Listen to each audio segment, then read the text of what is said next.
Może trzeba tu powiedzieć, kim była Halina Mikołajska, nieżyjąca już niestety.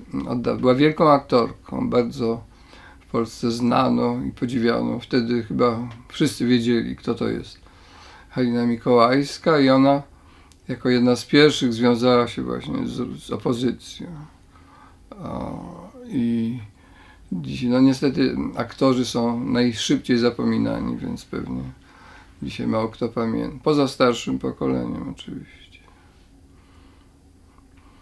A teraz tu się pojawia pewien dylemat, bo były te lata opozycji, które wspominam jako coś wspaniałego, głównie przez to, że poznałem wielu ludzi niezwykłych. Ten ruch opozycyjny przed Solidarnością, przed Stocznią Gdańską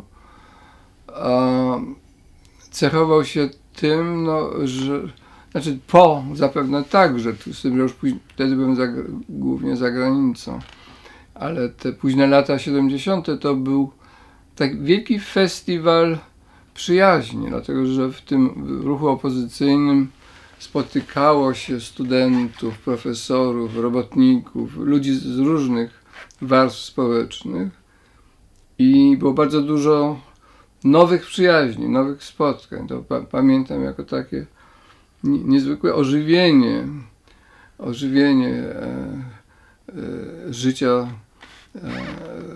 przyjacielskiego.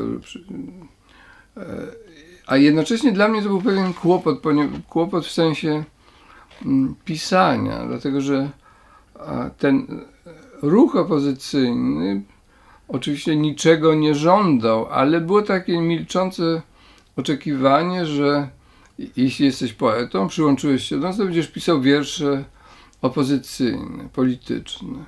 Ja parę takich wierszy napisałem, ale czułem, że to nie jest moje emploi, jak mówią we Francji. To nie jest mój kierunek, to nie jest to, że ja nie potrafię całkowicie utożsamić się w sensie estetycznym. Podziwiałem i naprawdę podziwiałem, nie mówię tego z przekąsem, Staszek Barańczak, Stanisław Barańczak, mój rówieśnik z Poznania, który wtedy, on jakby podjął do końca to wezwanie i pisał rzeczywiście świetne wiersze, które odpowiadały na to oczekiwanie. Były to wiersze, ale wiersze na bardzo wysokim poziomie. To nie były agitki, to były prawdziwe wiersze. Ale jednak czas jest nieubłagany i po latach te wiersze, które wtedy pisane przez niego były na ustach, no nie wszystkich, ale bardzo wielu. I jednak spłowiały. Jest on they date, jak mówią po angielsku. One się wpisane są w ten czas i bo wiersze polityczne rzadko wychodzą poza moment swojego poczęcia.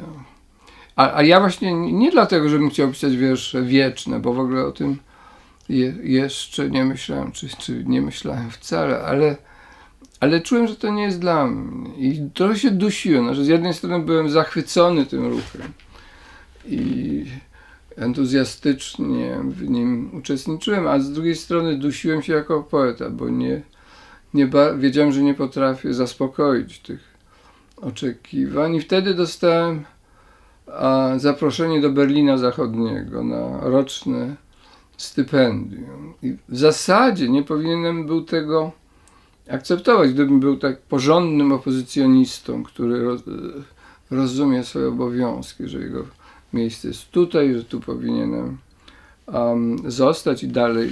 Ja prowadziłem jakieś seminarium w Uniwersytecie Latającym, przychodzili do mnie do domu młodzi ludzie i rozmawialiśmy o zakazanych książkach. Byłem w redakcji Zapisu, ale z drugiej strony czułem tę niewygodę jako autor, jako poeta. I dlatego przyjąłem to zaproszenie. Pomyślałem, że to mi da czas do namysłu i do zrozumienia, kim jestem, nie jako człowiek prywatny, czy biologiczny, czy obywatel, tylko jako autor, jako pisarz, czy w którą stronę mam iść.